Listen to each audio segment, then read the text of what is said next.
In 15 years in Hollywood, no one in Hollywood has a memory of going to a sold-out Kevin Hart show, there being a line for him ever getting a standing ovation at any comedy club. He already had his deals when he got here. Have we heard of a comedian that came to L.A. and in his first year in L.A. he had his own sitcom on network television and had his own movie called Soul Plane that he was leading? No, we've never heard of that before that person or since that person. What do you think a plant is? Maybe people don't understand the definitions of these words. He just did his documentary with Chris Rock where he shows you that his whole upbringing in comedy was on the East Coast. Yeah, it was. So how simultaneously was he here in Los Angeles doing the same thing? It didn't happen. It didn't happen. And I hate to seem like a petty individual for picking apart lies, but Jussie Smollett gonna keep lying until you say we don't believe you. Like, it's important in the checks and balances of the universe that liars not get to make complete narratives for themselves. Are you not afraid about being blackballed again? These are some power people. What do you mean again? These people are not powerful. Satan can't create anything. That includes blessings for his people. That's why, you know what the number one job of somebody that sold their soul in Hollywood is? What? Is to act like it didn't happen. They all do the same job. Why do you think Gary Owen can't cross over and he already white and been in comedy for 25 years? If what I say ain't the case. It's a cabal. It's a consortium. They rock with who they rock with and they don't with who they don't. But I'm not scared of being the competition any more than you were when you lined up across from a superior team. Yeah, on paper, they're a better team. Right. They have all the assets and resources and we don't. But let us get on the line, boy, and see if that factors in. I guarantee you it won't. Wow. Because Shannon Sharp got to be a different person than that other person. Absolutely. And he always was. That doesn't change when I change teams. That remains the same. That's how a legacy is built. So all of these shortcut takers, they canceled me for talking about Harvey Weinstein before the thing came out, but he offered to suck my penis in front of all my people at my agency. What am I supposed to do? He did all of that. I'm thinking I'm the only black person on the script. I get there, there's 3 other black guys on there. Woo. Huh. So you wonder what they did to get there? I told him no. What y'all do? And this is why when I walk in a room, heads go down. Behind my back, I'm nothing. I'm just a regular old comedian that's bitter and jealous. But in my face, no. The king has walked in and they have to respect it only because I've not taken the shortcuts. I've not been funded. They pay you to not talk about things they don't want you to talk about. They tell you that themselves. I can't do that because Steve told you that he stopped doing stand-up because he had 7 TV shows. The only problem is when he stopped stand-up, he didn't have those 7 TV shows. He stopped stand-up because he got in a comedy battle called the Championship of Stand-Up Comedy with one Katt Williams in Detroit in front of 10,000 people and lost because Katt Williams said he was actually bald and that was a wig. And I went in and that's why he couldn't do stand-up anymore. Imagine him coming to tell you another story where he got so big and it was Bernie and them's fault because they wanted to be movie stars. What? You called Ocean 11 to get that nigga's part. What do you mean you didn't want to be a movie star? So on the behalf of Bernie, I would have to say what I have to say. Have you ever been on tour with any of these guys?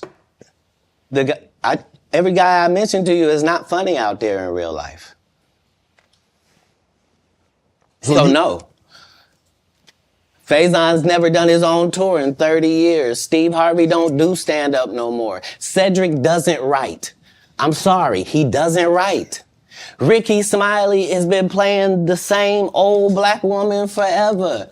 Like, you can't get a young fan base with that. Like, you gotta be doing karaoke around the country to make that work. Right. And he is. But I'm a stand-up comedian. This is my 19th 100 city tour. I'm not gonna have a conversation with these lazy bums that'll take a shortcut at any point. Yes, it's easier for you to juice than to get in the gym, but you don't get to bring that body in here talking crazy. Talk about how good you look. What?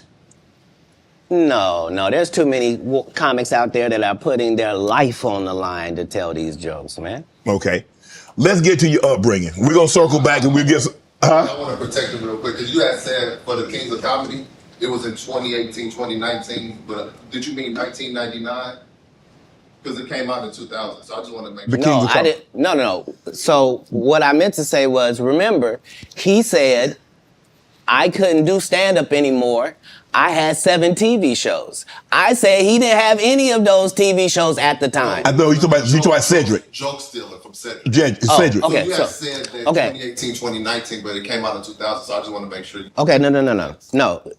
What comes out in 2000? The original Kings of Comedy. Right. I'm on BET's Comic View, and they're using this as the commercial in 1998. Okay. That's why I'm saying, yeah. So if I said the dates wrong, let's go back and clear that up. Okay. You said, I had Cedric on here, and I asked him about the joke stealing, and he said the timeline doesn't add up. Correct. To that point, you say.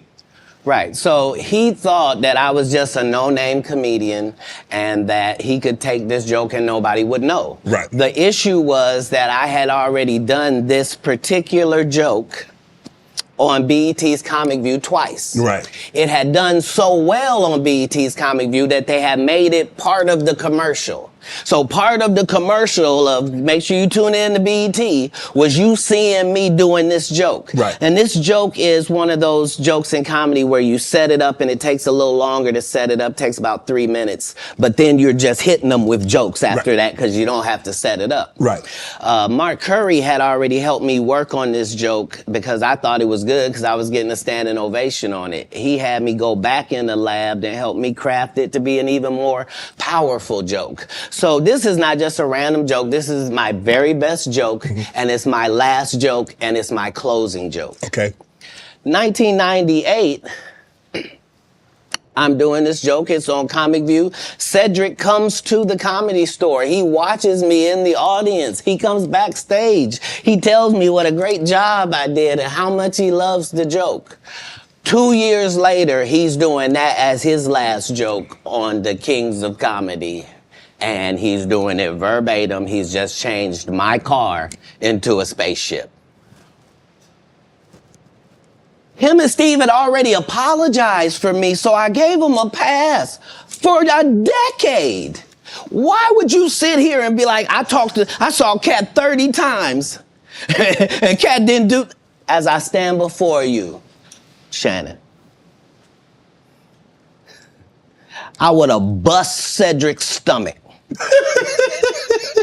There was nothing that would have kept me from one of these in that patch right there. Like, are you kidding me? Why would you downplay me like that? Why did I give you a pass if you were just gonna lie? And so that's what I'm saying. Like, they're all a group. Cedric, Steve, Ricky, they've been a group. Everybody knows that. They've been aligned.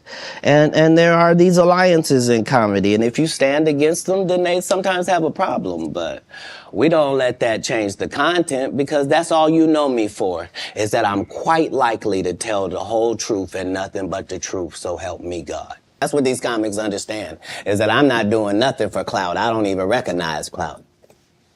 But eventually the Lord is going to let me and you be in one hallway. A lot of these dudes go, Kevin Hart done went 25 years without ever being in the same building with me at the same time. If I go in the building, he walk out. You've never seen us in the same building ever in 25 years. Like, it's like that. Why? Yes. Because I'm really the product. It's not what you think. I am never under the influence of anything. I'm always in my right mind. I'm always a physical specimen. And when you see me, I'm much, much bigger than you had thought.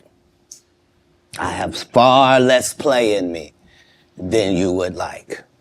And I'm relentless. I'm out there. I'm still, to this day, I play 11 games of basketball with a 20-year-old. The record is 92-6. This is just in the yard, just to the rack, just cause. You work out, KATT? You work out, KATT? Not to the gym. You don't work out in the gym? You do push-ups, sit-ups?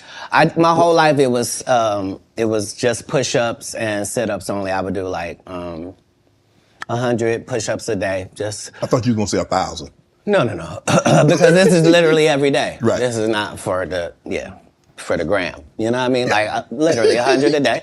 And I would do push-ups, and then I tore both my rotator cuffs. And so it was only thanks to golf that I was even able to get my You a golfer now? back. I've been a golfer for quite some time. My short game is impeccable. I can't get you but 2 and some change off of the tee. Off the tee, but I'm still coming in for par guaranteed.